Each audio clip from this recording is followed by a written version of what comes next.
This is Moving the Chains. Here are your hosts, Jim Miller and Pat Kerwin. All right, we're back, Moving the Chains, Sirius XM NFL Radio. Well, we just had a couple of Lions callers that joined us on Moving the Chains. Encourage all the Lions fans out there, go to LionsNationUnite.com because our next guest, you just got to check it out on YouTube. He got me all jacked up with what he was saying about, the Lions fans embracing him as a player and how they need to really just share with each other in order to bring it back up to snuff for the Detroit Lions. So it is our pleasure right now to go out to the guest line, welcome in the three-time first-team All-Pro wide receiver. So let's say hello to a former Detroit Lions wide receiver, Herman Moore. Herman, Jim Miller, Pat Kerwin, Moving the Chains, Sirius NFL Radio. Herman, always good to talk to you. How's your summer going? You know what? I can't complain. I really appreciate it. Thanks for giving me the opportunity. It's hot. Hey, I'm serious. Well, I'm serious, man. I went and checked you out on that YouTube for the Lions Nation Unite, man. You got me fired up, Herm. You still got it, man. You can control the locker room, inspiring guys. I try to do what I can. I enjoy the game. I enjoy the sport. I enjoy the fact that you have these young players that are coming in and they're trying to just do what they can to bring a championship or bringing a winning season to the Detroit Lions organization. And you have to give them all the support they can get at these days. Pat Kerwin here. Thanks for joining us. Did you notice during your introduction, Jim almost said Bears? That's what happens when you're the Chicago quarterback. Well, we just covered the Bears wide receiving core, just to let you know, Herman. I just had to get that in there, Herm. You're a Detroit Lion through and through, and he tried to almost slip the Bear thing in there. Could be any worse. It's okay. Than you know to be what? called a Bear.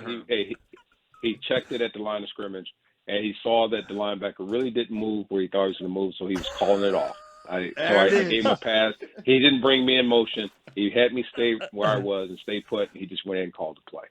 Well, for the record, Herman, we did rate the Detroit Lions wide receiving core ahead of the Chicago Bears. And maybe your thoughts on what Jameson Williams can provide this team, because I do like the fact that Detroit, they're playing the long game.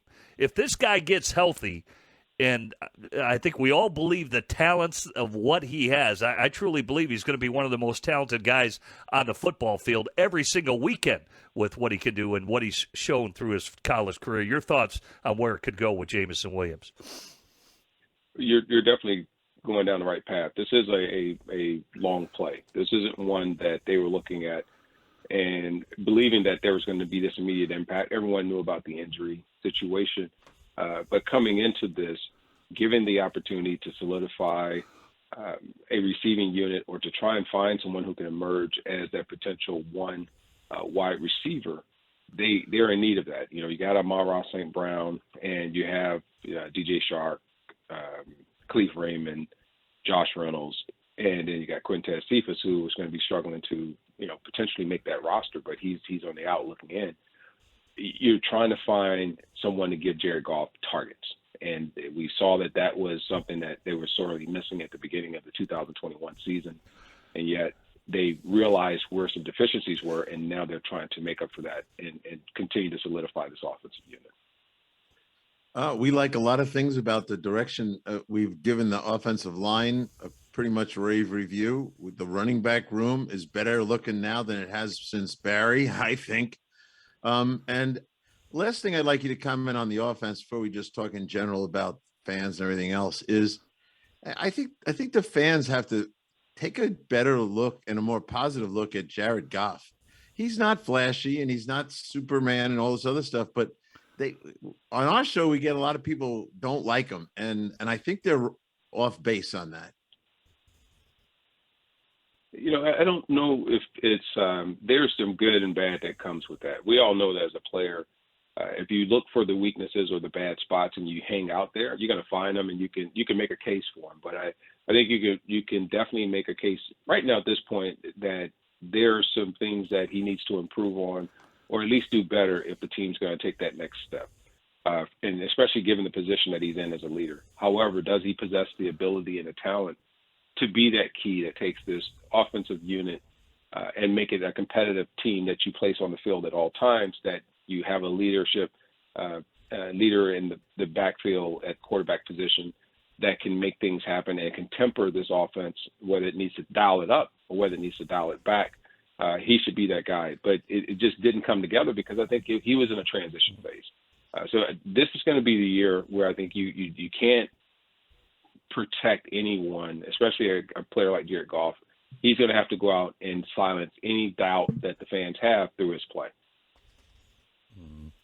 In terms of the messaging by Dan Campbell, do you think the proper foundation was laid last year? You know, just from me living locally in Detroit, I think so. I thought the team played harder as the season went on. They had a lot of players that wanted to re-sign with this team. They really wanted to be a part of what they're trying to build here in Motown. But the messaging as it heads into year two and the expectations are certainly going to increase for the Detroit Lions. The expectations of Coach Campbell's tenure coming into year two is high. I think there's a lot of optimism.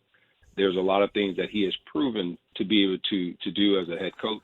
His staff has proven to be very competent and also one that is able to have the attention of the players and get them to play at levels that are higher than even some people expected them, and they even expected out of themselves. So there's a lot of plus factors. If you remove yourself from the win-loss column and you look at how does this head coach deliver on whether or not he's the right guy to lead the team, I think those questions were answered. Now it's about can he now transition this team into finding the right players, working with a cohesive unit both upstairs and on the field to bring in the best talent, develop the right talent, and then ultimately be able to have a championship team and a competitive team out there that could be there long term.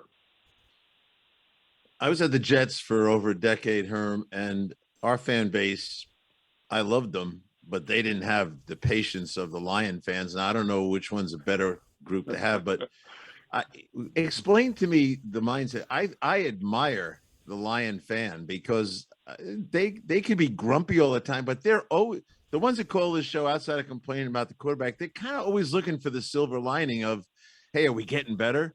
We had just 2 calls in a row say, I'd love 6 wins this year. And then after that, make the move towards 10 wins. And what was your experience with these fans? Because they are very optimistic. They're very optimistic base. Here's the thing: if you're not around the Detroit Lions organization, and if you haven't had a time to understand and really listen through, and pull out some of the crazy noise and some of the things that sometimes get caught into the individual pieces of what they may think should be a problem with this team, what they're saying is they want to find a way to where the organization itself shows competence, not only in when they pick players, but the contracts they give out, to the decisions of, whether or not you keep a player, and you got to be able to see the long-term vision versus what's immediately in front of you. And sometimes you just get rid of players that were really good pieces for your team. The frustration has happened because there's repeatedly been mistakes made that weren't the first time. It's not the second time. It's not the third time. And when they want to get behind it and it seems like things are right, it's like, well, when is the letdown going to occur? And then when it does, how long is it going to take before we rebound and all of a sudden get back to having a competitive team, a team that we can really stand behind and cheer for and really make our dollars and our voices count? That's what they're now building back into. So that's where I see them. Thank you. Last question for me is really about the play caller. We know that Dan Campbell took over the play calling. I don't know. I think it was around midseason for Anthony Lynn. And, I think the focus was on running the football more. And you probably know the benefit of a play caller more than anybody. Tom Moore was legendary. And I think of that offense that you were involved in with the Lions. I mean, it was record-setting. What style are you looking for Detroit? Does it have to be balanced? Has it got to be more open? I mean, certainly the pieces are different from when you played and the players you played with, but their style, and if Dan will continue to call the plays, because I kind of like the way they finished the season with the play calling. Yeah, I mean, you're going to need a master chef because you're going to get a lot of ingredients, and sometimes you're just not going to have some pieces that you need, but you still got to serve up a great dish. Tom Moore was good at doing that.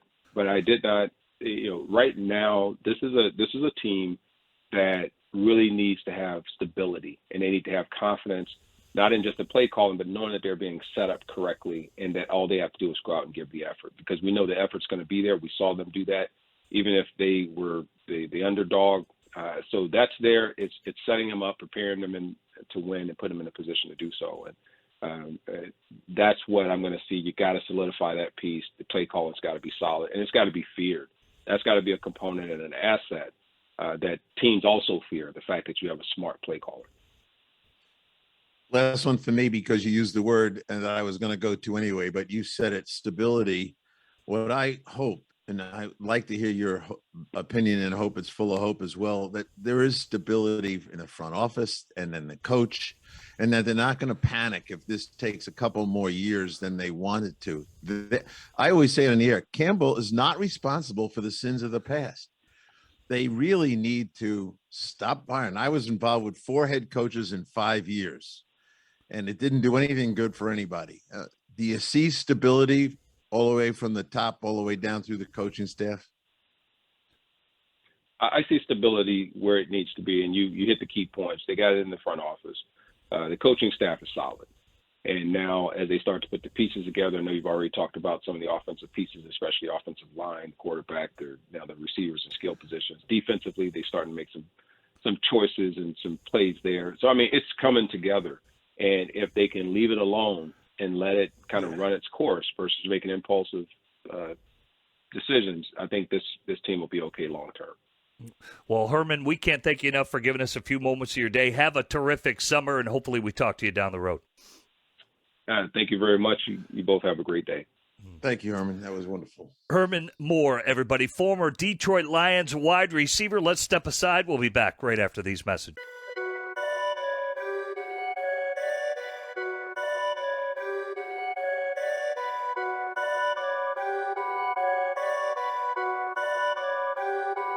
Perfect.